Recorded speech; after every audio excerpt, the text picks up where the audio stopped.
Okay. I can tell it's a good morning. You've got a lot of energy, and we're going to turn that energy into a readout now. So, woo! So what I'd like to ask you to do is put your final notes together, and we're going to turn it over to our press partners to give us a readout from selected tables to hear about the discussion. Where's Francis Rose? There you are. Francis, let's start with you. Tell us what you heard. So I'm at the table of the leaders here, and I also want to congratulate Greg Giddens on the Mendenhall Award, and I want to congratulate Stan Soloway on the Scariest Costume Award. Give us, thank you very much. Give us 60 seconds on what you covered here at the table on these 4 questions.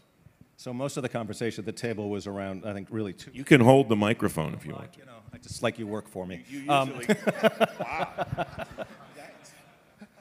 You're dressed very well today, by the way. Thank you. Well. So at the table, there were really 2, I think, core discussions that went on. One was the customer question. We had a very robust conversation about whether it's the term customer, I think, that throws people. And I think Dan and others made the point that the government is not a business. It doesn't have customers in the traditional sense. That's not somebody walking into a store. But they functionally are customers. And so how we talk about this actually matters, so people understand really where we're going with it and what the philosophy is behind it. And I think the second piece was really around metrics.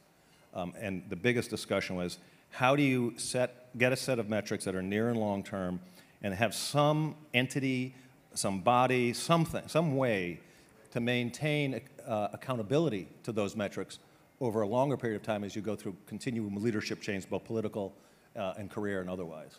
Excellent. Thank you very much. Terrific. And now, where is my friend Tom Temin? There he is.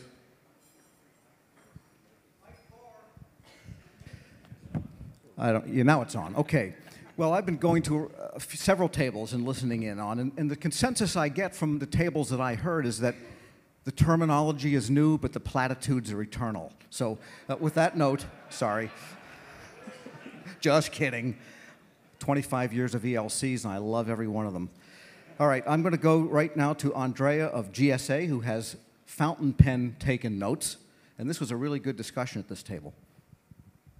So I can't take credit for that. Thank you, Craig, from Verizon. But a lot of our discussion centered around really 3 things: customer experience, culture, and change management. So the leadership must really be able to trust their people at the working level and also the frontline managers, and be thought leaders for customer experience, to empower people to get involved in change management. So finding the unicorns, they're out there in government and industry, and promoting them to leadership positions, giving them the chance to shine, whether it's in an official leadership position or in major projects, because they have that knowledge. Teams must also understand that there is a common purpose and see the benefits of those efforts. Sometimes that is often overlooked, and when you kind of see how all the stakeholders tie together, it's much easier to, I think, for all of us in government and industry to do our jobs to serve whoever our customers are. And then also, within ourselves, making sure that the team is focused on engaging each other to kind of build that culture that really concentrates on the customer experience and change management, whether it's understanding the actual products you're working on, the initiatives that you're working on, but then also fostering more of those softer skills to actually make those things work. So free piece of advice for y'all, particularly industry folks: change management is so important, and it's often the thing that's most overlooked. And oftentimes government doesn't necessarily know how to ask for that, and that they should be asking for that. And so you can have this great system, this great technology, and then because there's no outreach internally on how that change is going to affect people, it falls flat on its face. So that is so important, and I'm going to get off my soapbox now. All right. Andrea, we're glad you are one of our dedicated civil servants. Thanks very much. And I guess I will throw it to Jason Miller in the opposite corner. Look, it's on. I have the fun microphone box that you can throw at people. So I was at a table with a bunch of folks, and one of them, Christine Calvosa from FCC, said, "Don't call on me." So I'm not calling on her, but she did offer this really interesting tidbit, and I'm going to go to this table actually here. And I already warned them I'm throwing the microphone, so I'm going to back away. The idea of transformation obviously starts small, prove you can do it, and then create that culture of change. So Christine, I know you didn't want to talk, but I'm good there. Now, Francis, one quick question. Stan's Halloween costume. Yes. Was it a former DOD official? Oh, here you go. We got a person over here. Boy, I wish I had a rim shot. Hey, good morning. John Fitzgerald with Table 41. We also touched on in terms of the transformation roadmap, the need for incremental change, having visible signposts of achievable change for both the leadership as well as the rank and file. The other one we spent a lot of time on was the use of metrics. We talked about the fact that leadership, CIO, the mission, direct mission facing folks, and the contracting shop all had different metrics of what was success for them. Often they're not aligned, sometimes at cross purposes, and then getting into the whole issue of external metrics of what the customer or the other mission elements are.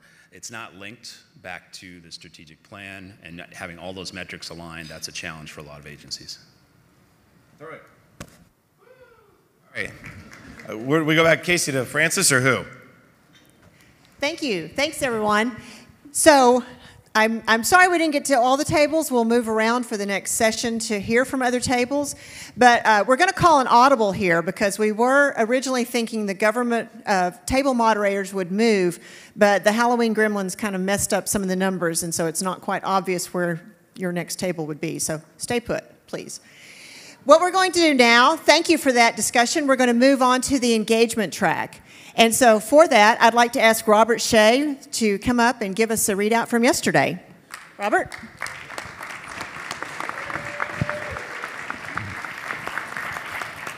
Thanks, Casey. So I want to just tell people that they were really generous about inviting me to speak. 8 o'clock a.m. on the last day of your session following Stan Soloway. So I don't know why I signed up to that. I also want to acknowledge my co-chair in the track, Allison Brigatti, who's got a little shyness. So what I'd like to ask you to do is give her a little ACT-IAC welcome to the community and for her service at this conference.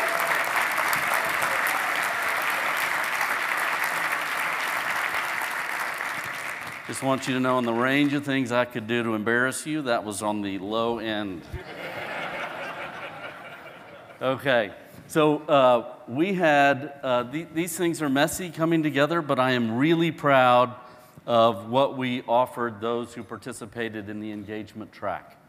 And one of the major themes that flowed through all of our sessions was that focusing on the customer, improving the customer experience is essential because trust in our government is at historic lows.